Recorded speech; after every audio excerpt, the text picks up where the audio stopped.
그때 11 제자는 갈릴레아로 떠나 예수님께서 분부하신 산으로 갔다. 그들은 예수님을 뵙고 엎드려 경배하였다. 그러나 더러는 의심하였다. 예수님께서는 그들에게 다가가 이르셨다. 나는 하늘과 땅의 모든 권한을 받았다. 그러므로 너희는 가서 모든 민족들을 제자로 삼아 아버지와 아들과 성령의 이름으로 세례를 주고 내가 너희에게 명령한 모든 것을 가르쳐 지키게 하여라. 보라, 내가 세상 끝날까지 언제나 너희와 함께 있겠다. 주님의 말씀입니다. 그리스도님 찬양합니다.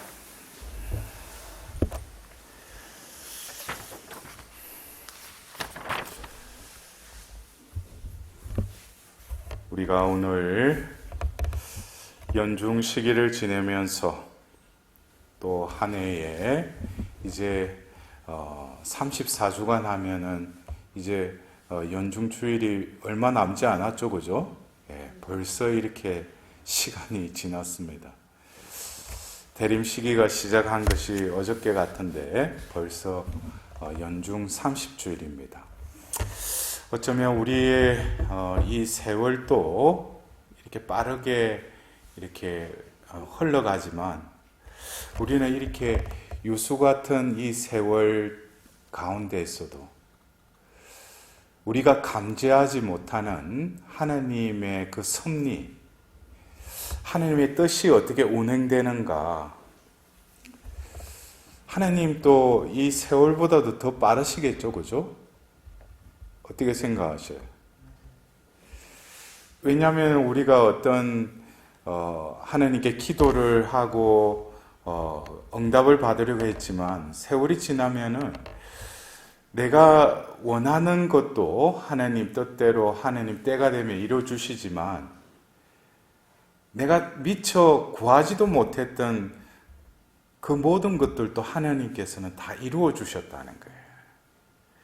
여러분들 또 뭐 자녀들이 계시겠지만 자녀들이 잘 되기를 바라지 않습니까? 그죠? 그러나 하나님은 또 당신의 그 방법으로 우리가 알지 못하는 여러 가지 방법으로 그 기원에다가 또 풍성함까지 우리에게 베풀어 주시는 분이 하나님이십니다. 그렇다면은 우리가 오늘 민족들의 복음화를 지향을 두고 이 미사를 봉헌하는데 여러분들 그래요. 정교주일이기도 한 오늘 우리가 정교라는 그 의미를 문득 이렇게 스치는 것이 어떤 통계, 예? 우리 본당, 그래서 오늘 정교주일 날 또 예전 같으면은 어떤 행사도 하고 그러지 않습니까? 이번 주일은 또 정교주일이니까 어깨 띠를 메고 나가서 우리 한번 동네를 한 바퀴 돌자든지 우리가 어떤 숫자상의 우리 천주교 신자가 늘어났다. 또 그리고 우리 본당에서는 우리 공동체에서는 정교를 어떻게 해야 될까? 그래서 어떤 활동적인 차원에서 이 정교를 또 이렇게 규정짓기도 합니다. 오늘 정교주일이기도 하지만은 오늘 우리가 이 매일 미사책에는 민족들의 복음화를 위한 미사라고 했어요. 민족들의 복음화를 위한 미사라고 그랬어요. 여러분들 오늘 우리가 이 독서의 그 말미에도 바오로 사도가 그래요. 그들이 들은 적이 없다는 것입니까? 물론 들었습니다. 우리가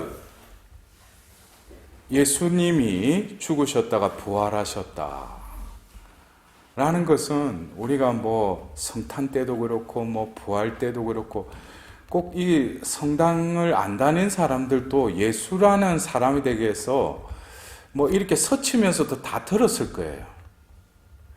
근데 진정으로 그 예수님을 주님으로 고백한 이들과 더불어서 그냥 듣긴 들었는데 한 귀로 듣고 관심 없어 하고 그 다음에 그냥 흘러버리는 이들과 뭐가 틀리겠어요? 그것은 내가 무슨 입교를 해서 교적상에 내 이름이 올라가 있다는 그것이 복음화가 아니죠. 내 존재가 복음화 되었는가?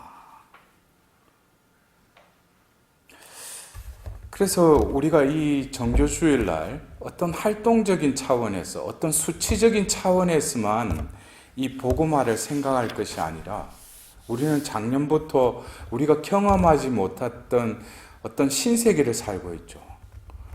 다들 숨도 제대로 쉬지 못하는 마스크를 쓰고 있지 않나, 또 모이지도 못하게 하고, 모든 것이 우리가 이때까지 살면서 경험하지 못했던 것이 지금 작년부터 지금 계속 이어지고 있습니다.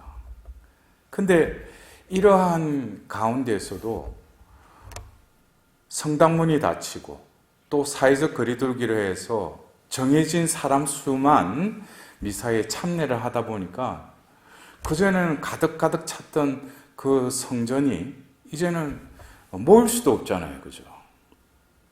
근데 이제 본당마다 신부님들이 배려를 해서 여러 가지 또 묘안을 또 해서 어떻게든지 성사를 받을 수 있게끔 하는 그 본당도 있겠지만 어쩌면 이러한 느슨한 어떤 면에서 이 세상적인 그 혼란, 이 바이러스로 인해서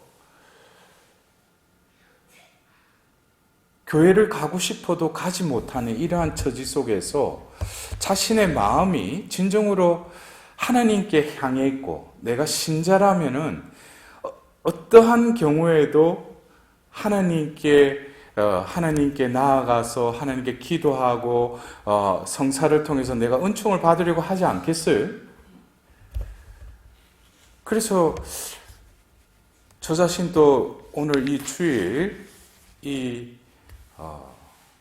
강론을 준비하면서 우리가 어떤 정교라는 것이 성당에 나오라 또 예수님을 믿으라 이거 이전에 지금 작년부터 올해까지 해서 신자라고 교적은 위에 올려져 있는데 많은 이들이 이 교회를 나오지 않아요. 여러 가지 이유가 있겠죠, 그죠? 근데 그런 것을 보면서 과연 나는 복음화가 되었는가? 여러분들 복음화라는 것은 무엇입니까? 우리 천주교회뿐만 아니라 어느 시인도 그런 시를 적은 것도 있지만 밤하늘에 이 한국을 바라보면 이 십자가가 온 천지에 드리워진 나라에 그럼 복음화가 된 거 아니에요? 근데 과연 복음화가 되었는가? 그것은 사제, 수도자, 평신도 막론하고 자신이 겉으로 입고 있는 어떤 그 옷이나 생활 양식에 의해서 그 사람이 복음화되었다라고는 단정할 수가 없어요. 우리가 오늘 그 일독서의 이사야 예언자가 유다와 예루살렘에 관한 환시를 받은 그 말씀을 우리는 들었습니다.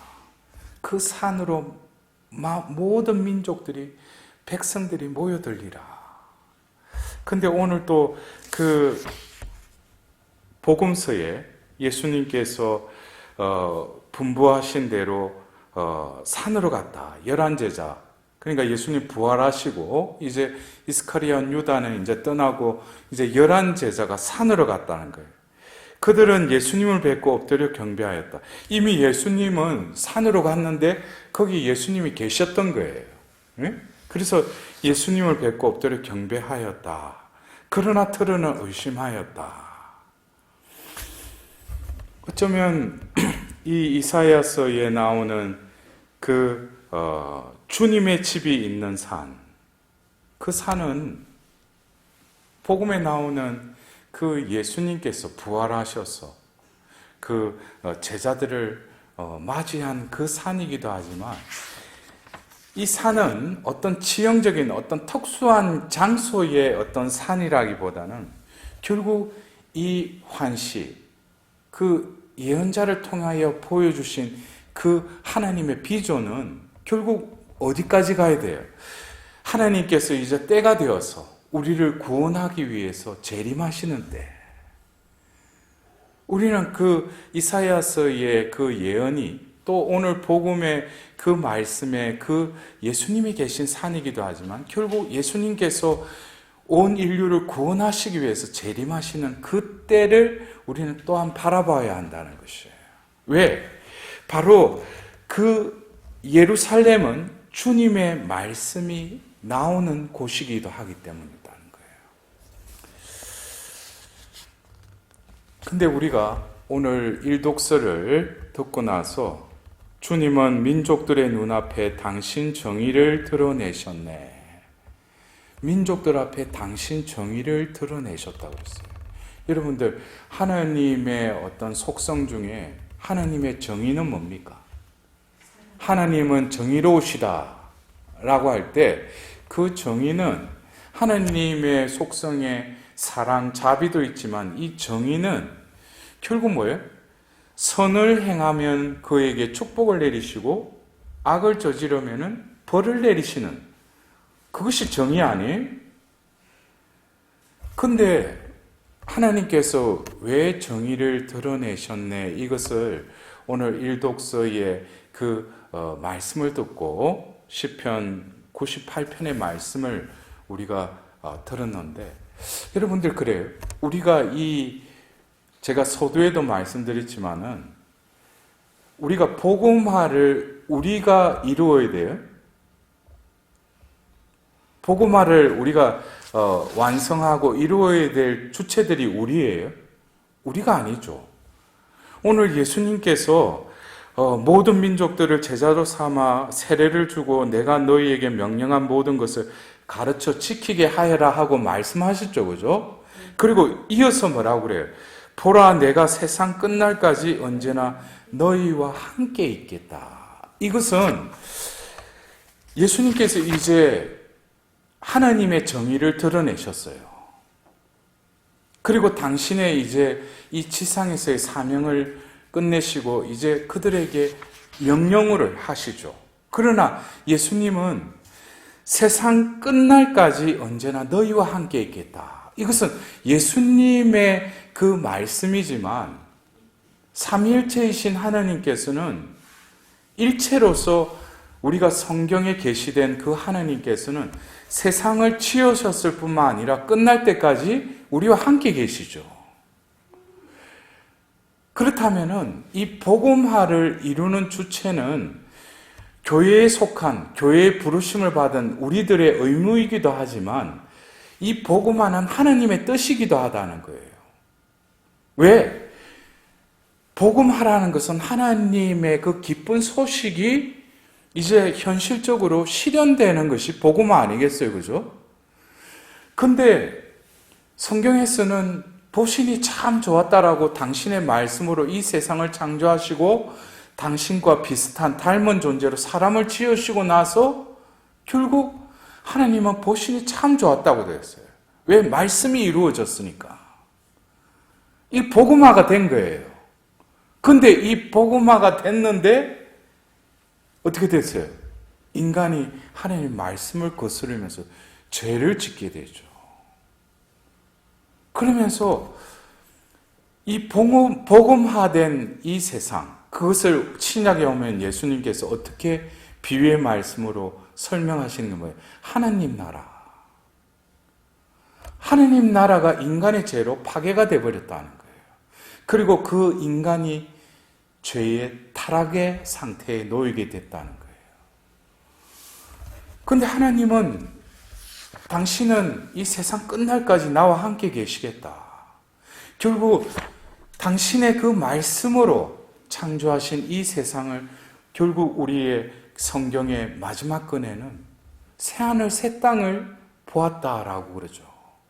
결국 하나님의 말씀으로 지으신 이 세상이 결국 이 성경을 통해서 어떻게 다시금 회복됐다는 거예요.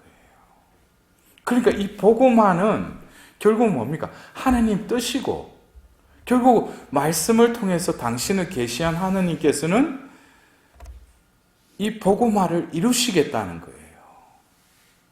그래서 이 복음화의 주체는 하나님의 뜻이면서 하나님께서 지금 우리와 함께 계시면서 당신께서 이루어 가시는 그 섭리가 바로 복음화를 우리에게 이루신다는 거예요.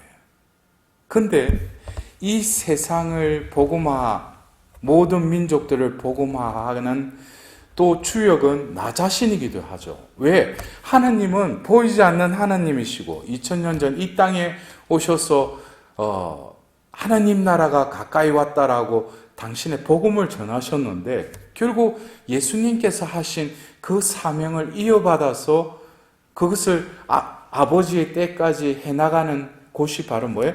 교회죠. 교회고 우리들은 또 살아있는 교회들이죠.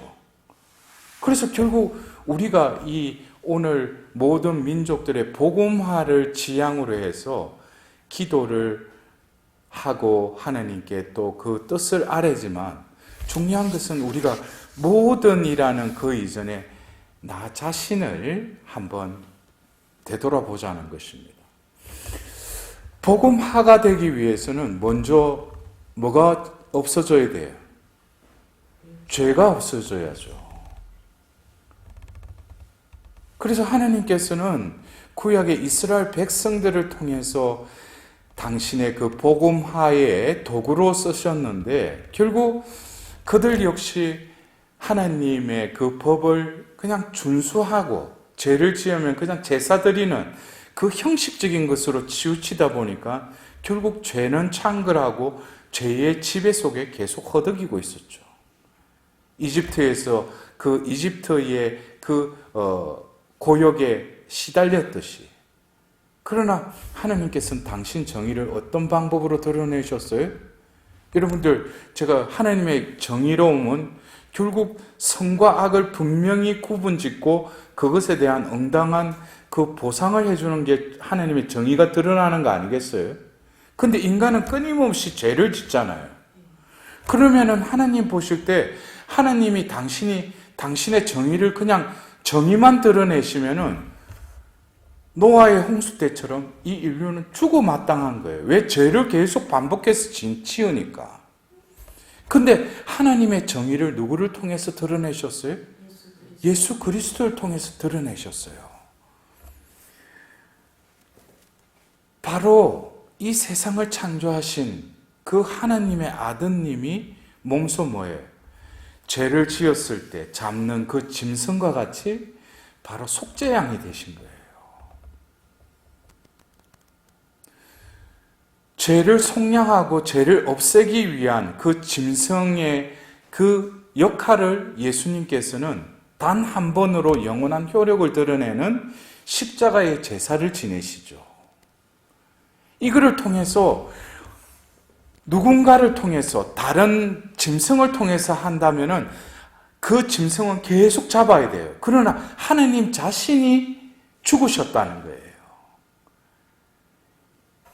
이것은 바로 하나님의 자비를 또 그 예수님의 죽음을 통해서 드러낸 동시에 그 죽으심을 통해서 어떻게 해요? 죄를 용서해 주시죠. 이것이 바로 뭡니까? 하나님의 정의를 드러내셨다는 거예요. 그래서 우리가 왜 예수님을 전해야 되는가? 내가 예수님의 그 복음을 왜 선포해야 되는가? 그것은 나 자신이 먼저 예수 그리스도를 통하여 구원받았기 때문이에요. 이것에 대한 확신이 없기 때문에 여러분들, 우리 뭐 부모님 되시는 분들은 특히 우리 그 자매님들 신부님께 가서 뭐 면담이나 고해성 탈 때 보면은 우리 집에 누구 아무개는 성당도 안 나가고 그렇게 나가라고 해도 안 나간대. 그러니까 이게 가정부터 복음화가 안 되는데 무슨 오늘 거창하게 민족들의 복음화를 위해서 우리가 내가 기도하고 있는가. 그래서 제가 말씀드렸죠. 어쩌면 우리가 내 주위에 아직까지도 예수님을 주님으로 받아들이지는 못하는 이들에게 우리가 복음을 전해야 되고, 근데 내 나름대로는 성당도 열심히 다니고 봉사도 하고 내 나름대로 우리 그리스도교를 정교해야 되겠다 그러지만 막상 내가 몸담고 있는 이 가정 공동체는 복음화가 안 되는 거예요. 이게 아이러니하게 밖에 나가서는 성당 나오세요, 예수님 믿으세요 하는데 우리 가정부터 뭔가가 이렇게 성가정이 되고 복음화가 돼야 될 거 아니에요. 그래서 우리가 그래요. 외적인 거 이전에 내 내면을 들여다보면 나는 과연 복음화된 존재인가? 하느님의 말씀을 받아들이고 마음으로 믿고 입으로 고백하는 복된 자로서의 삶을 나는 살아가고 있는가? 여러분들, 마음으로 믿는다라는 이 의미를 여러분들은 그냥 예수님 믿습니다. 제가 조금 전에 그랬죠. 하느님은 당신 정의를 드러내셨다고 그랬죠. 누구를 통해서? 예수 그리스도를 통하여. 그렇다면은 여러분들, 제가 그 구약에 죄 사함을 받는 그 제사의 절차를 잠깐 간략하게 말씀드리자면, 이스라엘 백성들에게는 하나님과 계약을 맺고 나서 이 죄를 용서받고 다시금 그 자신들의 공동체에서 예배드릴 수 있으려면은 제사함을 받아야 돼요. 그 속죄의 제사를 드려야 된다는 거예요. 근데 속죄 제사를 드릴 때 여러 가지 절차가 있어요. 처음에 흠없는 짐승을 데리고 와야 돼요. 흠이 없다라는 것은 바로 그 짐승을 죽임으로써 흠이 없는 짐승의 흠없음이 자기 자신에게로 전이되기 때문이에요. 그렇다면 흠없는 짐승을 데리고 와서 그 다음이 뭡니까? 이제 제사를 드리기 전에 먼저 그 자신이 지은 죄를 그 짐승에게 전가를 해야 돼요. 그래서 안수를 통해서 자신이 지은 죄를 짐승에게 넘겨주는 거예요. 그리고 그 죄가 전이가 되고 나서 그 짐승을 잡아야 돼요. 죽여야 된다는 거예요. 이거를 누가 죽여요? 레위가 죽여요? 아니에요. 죄를 지은 장본인이 직접 그 소와 염소와 양을 죽여야 돼요. 근데 여러분들 닭 잡아보셨어요? 예? 근데 소 잡는 거, 예? 여러분들 소 잡을 수 있을 것 같아요? 죽일 수 있을 것 같아요? 염소, 양, 제가 지금 거기에 대한 말씀을 드리는 시간은 아니니까. 근데 직접 경험을 해본 사람들은 단칼에 죽지 않는다는 거예요. 수없이 찔러야 된다는 거예요. 그럴 때 터진 그 상처로부터 피가 터져 나오면 온몸이 범벅이 된다는 거예요. 근데 소와 염소 같은 경우는 죽으면서 계속 발악을 하는데, 양을 또 제물로 바칠 때는 양은 아무 소리도 내지 않는데요. 그래서 우리가 이사야서에 도살장에 끌려가는 양과 같다고. 누가? 예수님처럼. 어떻게 해가 죽였어요. 죽이고 나서 어떻게 해야 돼요?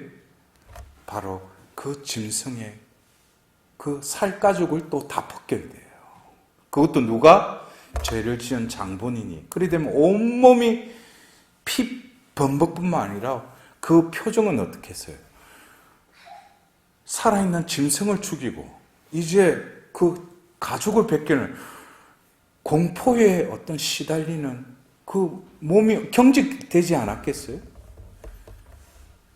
그리고 나서 뭐예요? 그 뼈 관절마다 그거를 각을 떠야 돼요. 그리고 나서 뭡니까? 내장을 벗겨내고 다 그거를 번제물로 바치는 거예요. 그래야지 제사함을 받을 수 있다는 거예요.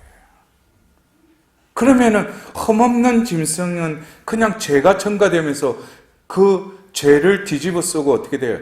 번제물로 하나님께 올라가지만 자신은 뭐예요? 이 짐승이 대신 죽음으로 해서 자는 뭐예요? 다시 흠없는 자가 된다는 거예요. 그거는 일시적인 거죠. 근데 하나님께서는 매번 반복되는 그 속죄 제사가 역겨우신 거예요. 왜? 자신의 어떤 근본적인 변화가 없이 짐승만 계속 잡아가지고 바치면 자기는 제사함 받은 줄 아니까. 그래서 결국 하나님께서는 당신의 아들을 속죄양으로 내보내신 거예요. 그러나 오늘 이 독서의 그 로마서 말씀처럼 어떻게 보면은 간단해요. 뭐예요? 마음으로 믿어 의로움을 얻고 입으로 고백하여 구원을 얻습니다. 이거 얼마나 쉬워요. 구약의 그 이스라엘 백성들은 아이고 피 범벅이 돼서 그걸 죽이고 벗기고 뭐 각을 뜨고 그리고 또 살라 바쳐야 되는데 우리는 뭐예요? 마음으로 믿으면 의로움을 얻고 입으로 고백하면 구원을 받는다. 이거 얼마나 간단해요. 근데 우리가 마음으로 믿느냐 이거예요. 예수님을 주님으로 믿느냐. 그러면 여러분들 그러겠죠. 믿죠. 믿는다는 것은 자신의 온 존재를 그분을 주님으로 고백한다면 내 삶이 바뀌어야죠. 그리고 내 삶이 그분의 은총을 받기 위해서 성사를 통해서 말씀을 통해서 내가 그 최우선순위를 그러한 삶으로 내가 전향이 되어야 되겠죠. 그러면 내가 말씀을 들어야 되지 않겠어요? 말씀을 또 믿어야 되지 않겠어요? 또 그 살아있는 말씀이 내 입으로 고백하고 선포가 되어야 되지 않겠어요? 그래서 우리가 오늘 이 민족들의 복음화를 지향으로 우리가 미사를 봉헌하면서 과연 나는 예수 그리스도를 통하여 나를 구원하신 그 예수님을 진정으로 나는 믿고 있는가? 그럼으로써 거저 의로움을 받았다면 여러분들 그래요. 아까 제가 조금 전에 말씀드렸죠. 구약의 짐승과 죄인을 그렇게 했다면 지금 뭐예요?